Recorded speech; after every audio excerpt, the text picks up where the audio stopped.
Hello everyone, welcome to our YouTube channel. I am Himanshu. तो आज का टॉपिक है कि हम अपने मसल्स की या जॉइंट्स की फ्लेक्सिबिलिटी कैसे बढ़ा सकते हैं। तो हमारे मसल्स में होते हैं मसल स्प्रिंडर्स एंड हमारे टेंडन में होते हैं जीटीओ, गोल्गी टेंडन ऑर्गेनेलिज। तो ये हमारे मसल की लेंथ को, उसके ऊपर कितना लोड आ रहा है, स्ट्रेच हो रहा है, उसको सभी को सेंस करते हैं और फिर वो सेंस करके सिग्नल भेजते हैं हमारे ब्रेन के पास। तो ऐसे हमारा मसल स्ट्रेच होता है और फिर ब्रेन उसको एनालाइज करके, उस स्ट्रेच को एनालाइज करके उसको कॉन्ट्रैक्ट कराता है।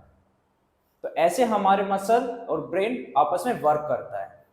तो देखते एक डायग्राम के साथ समझते हैं कि कैसे हम अपने उस स्ट्रेच रिफ्लेक्स को कम कर सकते हैं या फिर बिल्कुल ही इनहिबिट कर सकते हैं।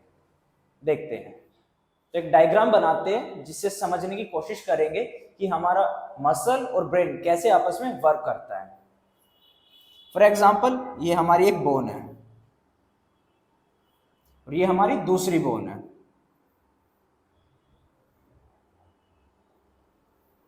ये हमारा एक जॉइंट है। दो बोन से मिलकर बनता है हमारा एक जॉइंट और इस जॉइंट को कवर करता है एक मसल।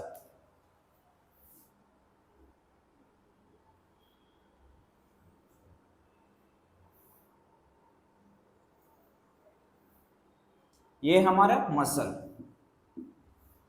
इस मसल में एक जगह से कनेक्ट होता है, यहां पे होता है टेंडन, यहां पे टेंडन से कनेक्ट होता है और एक यहां पे टेंडन। इन टेंडन में होता है जीटीओ, गोल्गी टेंडन ऑर्गेनेलिज, और हमारे मसल में होता है मसल स्प्रिंडर्स, एक स्प्रिंग लाइक स्ट्रक्चर।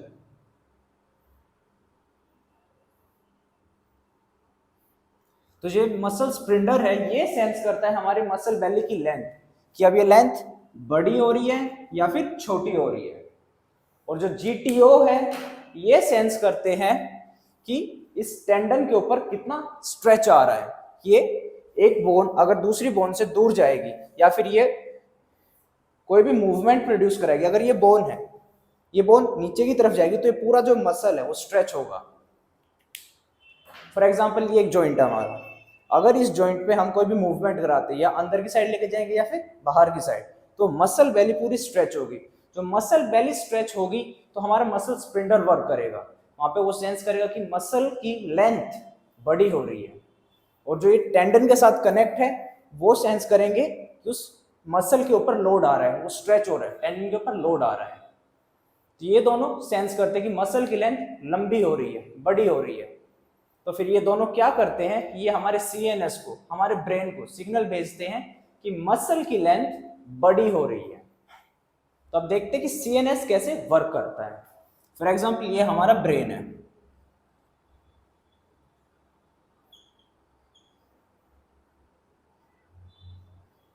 ये हमारा ब्रेन है, ये हमारा जो मसल है जो स्ट्रेच हो रहा है।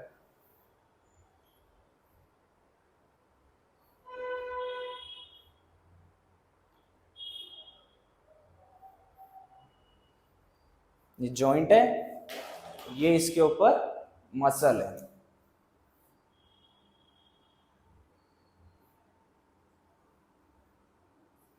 तो जैसे ही ये मसल स्ट्रेच होगा,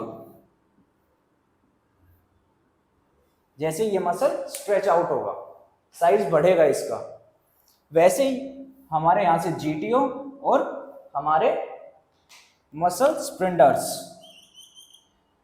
सेंस करेंगे लेंथ को और ये भेजेगा हमारे ब्रेन को सिग्नल।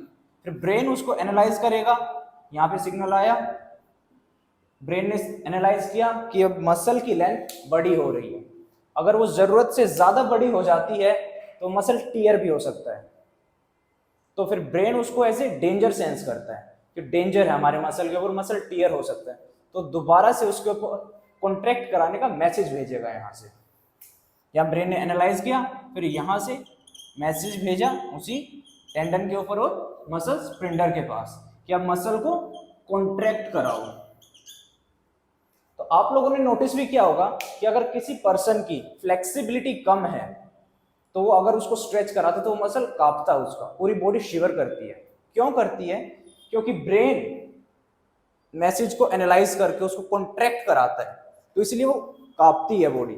मसल कॉन्ट्रैक्ट कराना चाहते हैं बट हम एक्सटर्नल फोर्स के थ्रू उसको स्ट्रेच आउट करते हैं।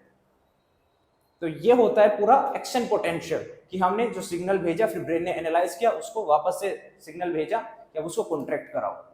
तो ऐसे पूरा वर्क करता है कि मसल को टीयर होने से बचाने का, हमारे जीटीओ का, मसल स्प्रिंटर का और हमारे ब्रेन का ये काम है। तो अब इसको हम एनालाइज, इसको इंक्रीज कैसे करेंगे? ये जो फ्लेक्सिबिलिटी है, इसको जॉइंट की मोबिलिटी है, जिसकी मसल की स्ट्रेंथ, मसल की लेंथ को कैसे हम बढ़ाएंगे?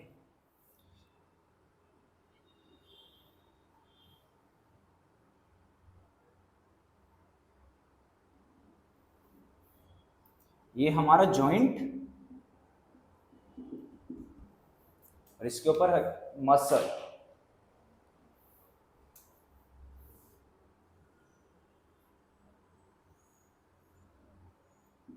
ये मसल। तो अब हमें क्या करना है? ये तो सिग्नल भेजेंगे, हमारे मसल स्प्रिंटर भी सिग्नल भेजेंगे, हमारे जीटीओ भी सिग्नल भेजेंगे ब्रेन के पास। ये मसल स्प्रिंटर और ये हमारा जीटीओ, ये तो ब्रेन के पास मैसेज भेजेंगे ही भेजेंगे। बट हमें क्या कराना है कि इनको वर्क करने से इनहिबिट करना, मतलब इनको अडेप्ट कराना एक तरीके से। और ये अडेप्ट कब होते हैं? जब आप कोई भी स्ट्रेचिंग, कोई भी योगा अगर आप करते हो, अगर उसको एटलीस्ट 30 सेकेंड तक होल्ड करते हो, तो हमारा ब्रेन क्या सेंस करता है? वो ये सेंस करता है कि ये मसल इतना स्ट्रेच हो रहा है, इसके ऊपर लोड आ रहा है बट ये टीयर नहीं हो रहा है। तो जो हमारा सीएनएस है, सेंट्रल नर्वस सिस्टम, जो हमारा ब्रेन है, वो अडेप्ट करता है इस लेंथ को लेके। आपने फॉर एग्जांपल एक पहला सेशन आपका, आपने किसी मसल को 1 इंच तक आपने स्ट्रेच किया, आपका ब्रेन क्या सेंस करेगा कि 1 इंच तक वो स्ट्रेच हो सकता है, एक इंच तक वो स्ट्रेच हो सकता है, कोई हार्म नहीं है। तो नेक्स्ट टाइम जब आप करोगे, 1 इंच तक भी आप जाते हो तो आपका मसल कांपेगा नहीं, शिविर नहीं होगा। नेक्स्ट टाइम आप क्या करोगे? सेकंड सेशन में आप 2 इंच तक उसको स्ट्रेच करोगे, तो ब्रेन क्या करेगा? फिर उसको लेके अडेप्ट करेगा।